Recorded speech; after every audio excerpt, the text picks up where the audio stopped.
Pääteemat näissä vaaleissa on paitsi ilmastonsuojelu, rauhanrakennus ja tasa-arvo, niin myös päätöksenteon avoimuus. Ja siitä voisin sanoa pari sanaa.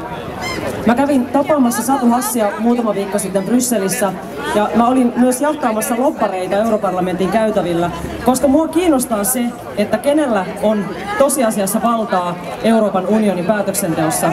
Esimerkiksi Philip Morris tupakkayhtiön taannoinen lobbausyritys, he itse asiassa onnistuivatkin jarruttamaan tupakkadirektiivin etenemistä palkkaamalla 161 lobbaria pelkästään yhtä direktiiviä lobbaamaan.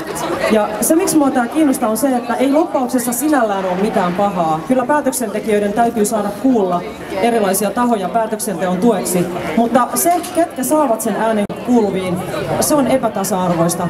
Tavalliset ihmiset, pienet yritykset tai kansalaisjärjestöt, heillä ei ole sellaisia resursseja, joilla he pystyvät lähettämään näin massiivisia koneistoja päättäjiä vakuuttamaan.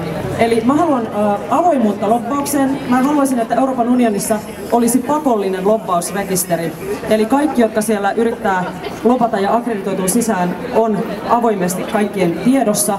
Ja mä haluan myös, että MEPit itse on avoimia omassa toiminnassaan ja kertoo avoimesti sen, keitä tahoja ovat kunkin päätöksenteon alla tavanneet. Musta se on äärimmäisen tärkeää, koska se, että tämä on epäavointa tällä hetkellä, niin se nakertaa demokratian perusteita ja tekee todellisuudessa siitä päätöksenteosta aika epäavointa.